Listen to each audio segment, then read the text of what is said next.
नमस्कार, मैं हूं धर्मेंद्र श्रीवास्तव। गुड न्यूज भारत के YouTube चैनल पर आप सभी दर्शकों का स्वागत है। आइए हम आपको दिखाते हैं आजमगढ़ की खबरें फटाफट अंदाज में।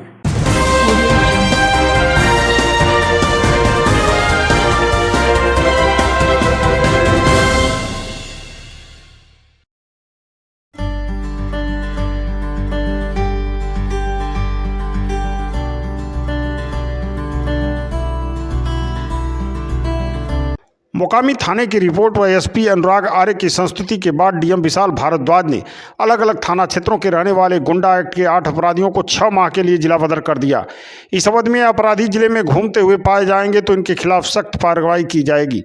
पुलिस अधीक्षक अनुराग आर्य के मुताबिक गोवध हत्या, दुष्कर्म, आबकारी व अन्य अपराध में लिप्त थाना गंभीरपुर में 3, थाना महाराजगंज से 2, सिधारी से 1, थाना निजामाबाद से 1 व थाना फूलपुर से 1 अपराधी को जिला बदर किया गया है, जिसमें गंभीरपुर थाने से गोवध में संलिप्त मोहम्मद सलमान, नियाज अहमद पुत्र अबुलैस निवासी गढ़छाऊं, सादाब निवासी जमालपुर, फूलपुर कोतवाली में दर्ज गोवध के मुकदमे में जीशान अंसारी निवासी मुड़ियार, तारिक निवासी वार्ड नंबर तिग्गीपुर थाना निजामाबाद, हत्या में संलिप्त राम प्रकाश निवासी गोंदापुर थाना महाराजगंज, आबकारी में संलिप्त अंबिका यादव निवासी नवरार देवारा जदीद किताब प्रथम थाना महाराजगंज और दुष्कर्म में संलिप्त कृष्णा राजभर उर्फ प्रदमन निवासी मनिकाडी थाना सिधारी शामिल हैं। कल रात्रि लगभग 1:45 पर थाना जहानागंज अंतर्गत गांव करपिया में गांव के रास्ते पर एक ऑटो में डेड बॉडी की सूचना प्राप्त हुई। इस सूचना पर तत्काल मेरे द्वारा घटनास्थल निरीक्षण फील्ड यूनिट, एसओजी टीम और सर्विलांस टीम के साथ किया गया। मौके से ज्ञात हुआ कि मृतक के गले पर धारदार हथियार से इंजरी के निशान है, जिससे स्पष्ट हुआ कि किसी धारदार हथियार की चोट से यह हत्या कारित की गई है। मृतक के मोबाइल से इनकी शिनाख्त सुनील कुमार गुप्ता पुत्र रामनारायण गुप्ता, जो मोहम्मदाबाद गोहना जनपद मऊ के रहने वाले हैं, उम्र 38 वर्ष के रूप में हुई है। इनके परिजनों से संपर्क करके इनको बुलवाया गया है। ऑटो के लॉकर से 2 देशी शराब की सीलशुदा बोतलें बरामद हुई हैं। इसी ब्रांड की खाली बोतलें व ढक्कन ऑटो के नीचे से भी बरामद हुए हैं, जिससे संभावित है कि मृतक ने घटनास्थल पर किसी परिचित व्यक्ति के साथ शराब का सेवन किया है, जिसके बाद ये संभावित घटना हुई है। समस्त बिंदुओं पर विवेचना करते हुए शीघ्र ही घटना का अनावरण सुनिश्चित किया जाएगा। थाना जहानागंज और एसओजी की 2 टीमें इस घटना के अनावरण के लिए एसपी सिटी के नेतृत्व में लगाई गई। आजमगढ़ जिले में नगर निकाय चुनाव में भाजपा प्रत्याशियों के पक्ष में प्रचार करने के लिए सीएम योगी आदित्यनाथ 3 मई को आजमगढ़ आएंगे। शहर के एसकेपी इंटर कॉलेज में जनसभा को संबोधित करेंगे। इसको लेकर भाजपाई और जोर शोर से तैयारी में जुट गए हैं। सोमवार को भाजपा जिलाध्यक्ष ध्रुव सिंह भाजपा नेताओं व कार्यकर्ताओं के साथ नगर के एसकेपी इंटर कॉलेज में पहुंचे और मैदान का निरीक्षण किए। इस दौरान पुलिस व प्रशासन के अधिकारी भी मौजूद रहे। सीएम के एसकेपी इंटर कॉलेज में आने को लेकर भाजपाई उत्साहित हैं और कार्यक्रम की तैयारियों में जुटे हैं। भाजपा जिलाध्यक्ष ध्रुव कुमार सिंह ने बताया कि नगर पालिका व नगर पंचायत के प्रत्याशियों के पक्ष में प्रचार करने के लिए 3 मई को सीएम योगी आदित्यनाथ जनपद में आ रहे हैं। वे नगर के एसकेपी इंटर कॉलेज के मैदान में जनसभा को संबोधित करेंगे। इसको लेकर तैयारियां शुरू कर दी गई हैं। इस जनसभा में करीब 50,000 लोगों के आने का लक्ष्य रखा गया है। इसके लिए तैयारियाँ शुरू कर दी गई हैं। ये जनसभा ऐतिहासिक होगी। हमारे उत्तर प्रदेश के यशस्वी मुख्यमंत्री जो हमारी नगर पालिका नगर पंचायत है, उसके प्रत्याशियों के जिताने के लिए भारी मतों से 3 तारीख को यहाँ पर आ रहे हैं। 11 बजे लगभग समय उसकी प्रस्तावित है और हम लोग उसकी पूरी तैयारी यहाँ पर अब से शुरू कर रहे हैं और 3 तारीख को 11 बजे यहाँ पर उनके आने का प्रोग्राम बना हुआ है और मंच पर आ जाएंगे। इसलिए हम लोग जो है इसकी पूरी तैयारी कर रहे हैं। अब यहाँ टेंट, कुर्सी, बाकी जनता जनार्दन लगभग 50,000 का लक्ष्य हम लोगों ने लिया है कि इस रैली में मुख्यमंत्री के 50,000 लोग यहाँ इकट्ठे हों और एक ऐतिहासिक जनसभा मुख्यमंत्री जी के हो, जिससे संदेश पूरे जो है आजमगढ़ के साथ साथ अगल बगल के जिलों में भी जाए। सभी नगर पालिका और नगर पंचायत के लोग रहेंगे। हाँ, मुख्यमंत्री जी के अलावा और कोई आ रहा है? अब उसमें अब जो आना होगा आएगा। अभी मुख्यमंत्री जी का प्रोग्राम प्रस्तावित रहता है, इसमें कई मंत्री आ सकते हैं, संभावित आते भी रहते हैं लोग। अभी तो केवल मुख्यमंत्री जी का ही कार्यक्रम है, बाकी उसमें जो आगे आप लोगों को बता दिया जाएगा। आजमगढ़ जिले में निकाय चुनाव में प्रचार प्रसार के लिए प्रत्याशियों ने अपनी ताकत झोंक दिया है। सभी प्रत्याशी विकास और समस्याओं के समाधान का दावा कर रहे हैं। वहीं नगर में रहने वाले लोगों की राय जानने के लिए जब उनके पास पहुंचे कि आखिर वे किस मुद्दे पर मतदान कर रहे हैं, इस सवाल पर नगर के लोगों ने कहा कि वे नगर में सफाई, शुद्ध पेयजल और गलियों के सुंदरीकरण आदि के मुद्दे पर वोट करेंगे। वहीं नगर पालिका परिषद आजमगढ़ का 2 प्रमुख मुद्दा क्या है, इस सवाल पर लोगों ने कहा कि सबसे बड़ा मुद्दा पार्क और पार्किंग है। जनपद का दायरा बढ़ रहा है, आबादी बढ़ रही है, सड़कें पतली हो गई, लेकिन पार्किंग की कोई व्यवस्था न होने से परेशानी काफ़ी बढ़ रही है। नगर में कोई पार्क नहीं है जहां पर लोग परिवार बच्चों के साथ जाकर सुकून ले सके, सुबह वॉकिंग कर सके। आप सुनिए लोगों की राय। देखिए, इस नगर पालिका के चुनाव में हम लोग जो है साफ सफाई को लेकर और दूसरी तरफ जो है नालियां जो बहुत से अभी खुली हैं, जो गंदगी बहुत जगह व्याप्त है, उसको दूर करने के लिए ऐसा अध्यक्ष चुनेंगे जो उसके ऊपर ध्यान दे। क्योंकि शहर जो हमारा साफ सफाई होना चाहिए, बहुत सी जगह लाइटें नहीं लगी हैं, वहाँ पे लाइट होना चाहिए, और जो है अतिक्रमण जो है वो भी मुक्त होना चाहिए। कोई ऐसा दो मुद्दा बताइए जिसको आप हल कराना चाहते हैं कि अगला जो नगर पालिका का अध्यक्ष हो वो इस प्रॉब्लम को सॉल्व कर दे। कोई बड़ा दो मुद्दा। देखिए, हमारा सिविल लाइन वार्ड है, यहाँ पे रोडवेज बस स्टेशन है, वो अपने आप में खुद ही अतिक्रमण किया हुआ है। पीछे से रास्ता उधर से वो नहीं निकालते हैं, और ये लोग अव्यवस्थित पूरी तरह से हैं। तो नगर पालिका चाहेंगे उसके आसपास बिल्डिंग भी बनी है, तो वहाँ पे इनको एक जगह बढ़िया दें जिससे जो है यहाँ का विकास हो सके। हाँ भाई, यही मुद्दा है कि जो शहर में समय समय पे सफाई कराए, नाला साफ कराए और जो है पार्किंग की व्यवस्था कराए, यही हमारा मुद्दा है। सबसे पहले तो ज़रूरी है शहर में जो है पार्किंग की व्यवस्था, और समय समय पे गली नाले में दवा की छिड़काव करना। मच्छर बहुत पैदा होते हैं, नाला बहुत जगह खुला है और नाले की सफाई भी नहीं सही से होती, यही हमारा मुद्दा है जो है। और अच्छा कार्य हो, लाइट चले बढ़िया, नगर पालिका वाले सब देखें। और सब पार्किंग के लिए है कि शहर में पार्किंग की व्यवस्था कहीं नहीं है, हर जगह परेशानी है, गाड़ी खड़ने की कोई व्यवस्था नहीं है, मॉल बने जा रहे हैं, रोड पे गाड़ी खड़ी करते जाम लग जाते हैं, शहर में अनेक प्रकार की दिक्कत हो रही है। मुद्दा हमारा यही है कि पार्किंग शहर में अच्छी हो और गाड़ी खड़ी करने की व्यवस्था हो। आजमगढ़ जिले के आजमगढ़ निजामाबाद मार्ग पर सिवली बाजार में यूबीआई की शाखा को बंद कर दूसरे जगह स्थानांतरित किए जाने के विरोध में आज ग्रामीण लामबंद होकर शाखा कार्यालय का घेराव प्रदर्शन किए। सूचना के बाद पुलिस व एसडीएम मौके पर पहुंचे, किसी तरह ग्रामीणों को समझा बुझाकर शांत कराया। निजामाबाद के सिवली बाजार में यूनियन बैंक ऑफ इंडिया की शाखा काफ़ी पुरानी है। बैंक में करीब 15,000 saving, 350 current account, 8,000 loan, 1124 FD हैं। बावजूद इसके भी बैंक शाखा को बंद कर नगर के बिलैसा में मर्ज करने का फैसला किया। बैंक में नोटिस लगाए जाने के बाद जब उपभोक्ताओं को इसकी जानकारी हुई तो वो विरोध प्रदर्शन पर आमादा हो गए। उपभोक्ताओं का आरोप है कि बिलैसा शाखा में मर्ज होने जा रहा है। यहाँ से करीब 10 और निजामाबाद करीब 10 किलोमीटर दूर है, जिससे उनको आने जाने में समस्या होगी। बैंक की शाखा यहाँ हटने से करीब 30,000 लोग प्रभावित होंगे। ग्रामीणों की मांग है कि बैंक की शाखा को बंद या मर्ज न कर यहीं पर रहने दिया जाए। एसडीएम निजामाबाद का कहना है कि ग्रामीणों की समस्याओं को बैंक के उच्च अधिकारियों को अवगत करा दिया जाएगा। जांच के बाद जो उचित होगा वो कार्रवाई की जाएगी। शाखा में लेके जा रहे हैं और यहाँ से बिलैसा करीबन 10 किलोमीटर के आसपास है। निजामाबाद जाएंगे तो वो भी 10-12 किलोमीटर होता है। इन दोनों के सेंटर में ये बैंक है। यहाँ से 30-35 हजार गाँव जो है जुड़े हुए हैं। 30-35 गाँव की जनता यहाँ बैंकिंग करती है।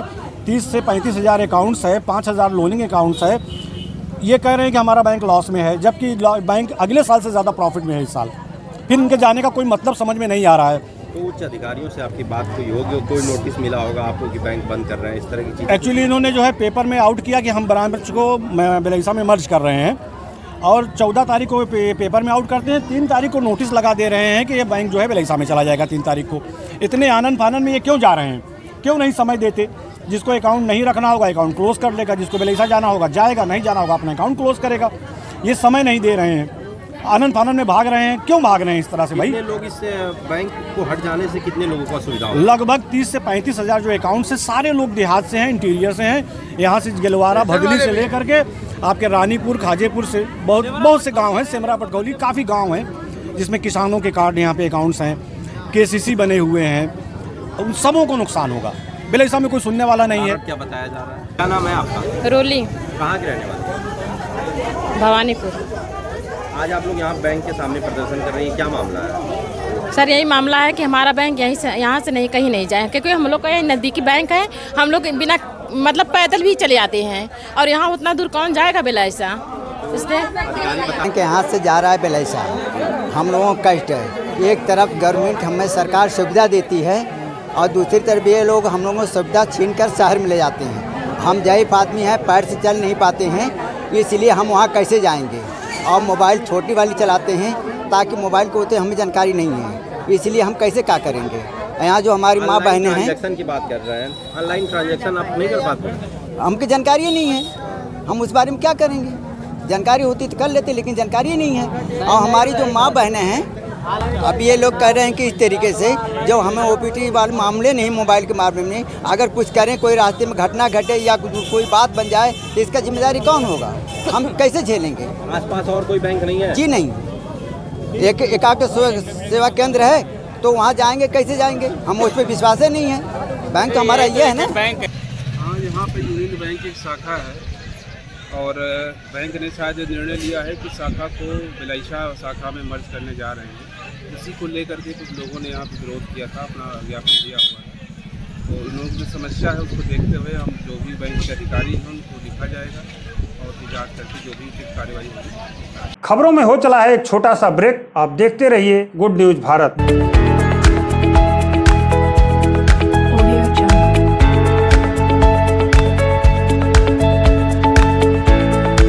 ब्रेक के बाद आप सभी दर्शकों का एक बार फिर स्वागत है। आइए हम आपको दिखाते हैं आजमगढ़ की खबरें फटाफट अंदाज में। आजमगढ़ जिले में मुख्यमंत्री योगी आदित्यनाथ के दौरे को देखते हुए जिला पंचायत के राज्य अधिकारी के निर्देश पर बवाली मोड़ से करतारपुर चौराहे तक बृहद सफाई अभियान चलाया गया।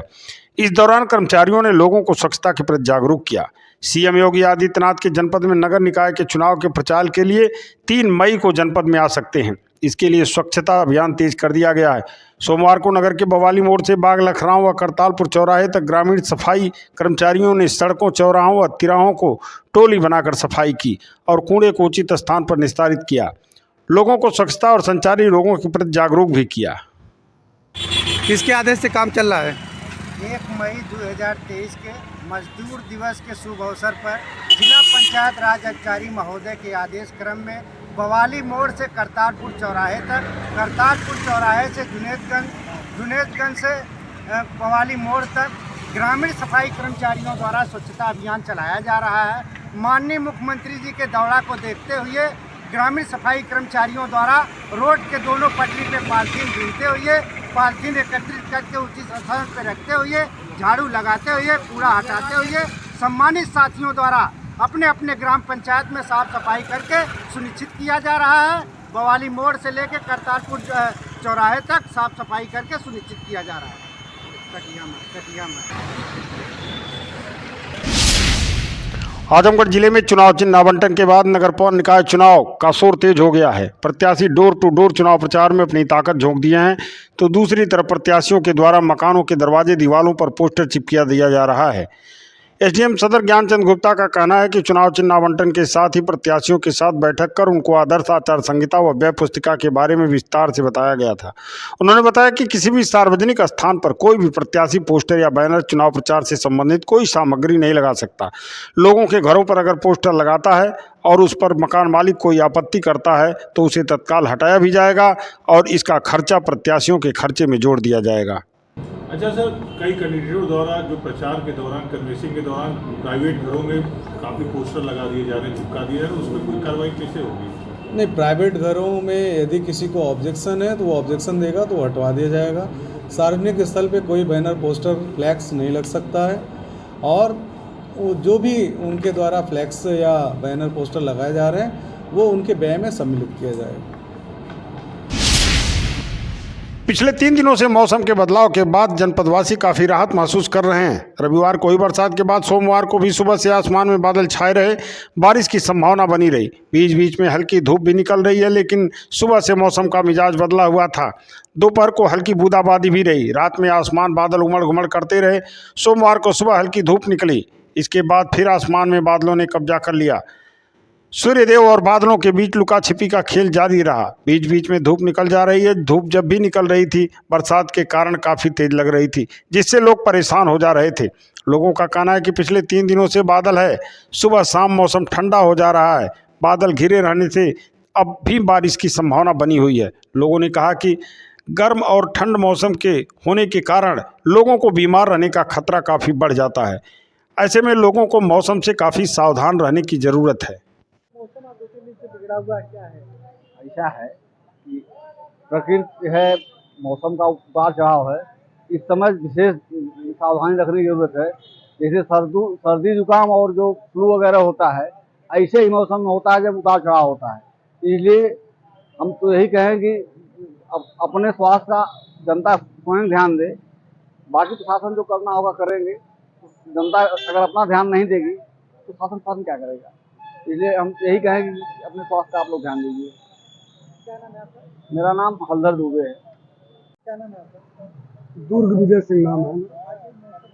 बिगड़ा हुआ है क्या? अब आज तो तीसरा दिन है और हर सीजन में ही मौसम बदलता रहता है। पहले से भी कहा जाता रहता कि जब शीत ताप हो, मौसम अचानक नरम हो और गर्मी बढ़े तो इससे बचना चाहिए लोगों को। जो है लोगों के लिए भी यही सुझाव है कि मौसम को देखते हुए अपना बचाव करना चाहिए। अपने लोगों को, खास तौर पर छोटे बच्चों को इस बात का ध्यान दिलाना चाहिए कि मौसम से बचे। और आजमगढ़ जिले के जहानागंज ब्लॉक के बड़ौरा बुजुर्ग गांव के ग्रामीणों ने आज जिलाधिकारी कार्यालय पर प्रदर्शन कर मांग किया कि उनको गांव में जाने के लिए रास्ता, नाली आदि मूलभूत की समस्याएं उपलब्ध कराई जाएं। बड़ौरा बुजुर्ग गांव के दर्जनों दलित महिला आज जिलाधिकारी कार्यालय पर प्रदर्शन किए और अपनी मांगों का ज्ञापन डीएम को सौंपा। इस दौरान महिलाओं ने आरोप लगाया कि दलित बस्ती में जाने के लिए रास्ता नहीं है, जिससे आने जाने में उनको परेशानी होती है। साथ ही आज तक गांव में नाली नहीं बन सकी। वहीं आवास का लाभ भी दलित बस्ती के लोगों को नहीं मिला। महिलाओं ने जिलाधिकारी से मांग किया कि किसी सक्षम अधिकारी को उनके गांव में भेजा जाए और जांच कर उनकी मूलभूत सुविधाएं उपलब्ध कराई जाएं। मामला सर यही है कि हमारे गांव में रोड, नाली और पार्क नहीं है, जो बार बार हम लोग प्रधान को बोलते हैं, प्रधान हम लोग को सुनवाई नहीं करते हैं। इसी वजह से हम लोग आज डीएम के ऑफिस पे आए हैं अपनी समस्या को लेकर। कितनी शिकायतें होती हैं सर? शिकायतें कितनी आबादी गांव में? आबादी तो सर है कम से कम 2-3 100-150 घर होगा सर। समस्या सबको है, बोलने वाला कोई नहीं है सर। क्या चाहते हैं आप? सर चाहते यही है कि हम लोग को रोड चाहिए, नाली चाहिए और पार्क चाहिए, अम्बेडकर पार्क। प्रधान जी से कहें आप क्या? प्रधान जी से बार बार कहते हैं, हर रोज टाल देते हैं, 2 दिन 4 दिन की दिन रख के टाल देते हैं और कुछ करते नहीं हैं। क्या नाम है? चंदा भारती। कहाँ से आई आप लोग? बड़ौरा बुजुर्ग से। थाना कौन सा? जहानागंज। क्या मामला है आप लोग? मामला यही है कि हमने के चक्रोट की दिक्कत है। हम लोग को चक्रोट चाहिए, नाला सरकारी चाहिए और थोड़ा अम्बेडकर पार्क चाहिए। 3 चीज़ से हमने के मतलब है। नहीं है नहीं एकदम। हम लोग की दिक्कत होले, बरसात में बुनने में आना जाने की दिक्कत होले। प्रधान से कह चुके, प्रधान भी नहीं सुनते हैं। क्या चाहती हैं आप लोग? चाहल जाता हमने के नाला, आज चक्रोट चाहल जाता है, अम्बेडकर पार्क चाहल जाता, हमने की यही मान है। डीएम साहब से मिली है अभी? जी मिली है। क्या कहें, क्या आश्वासन?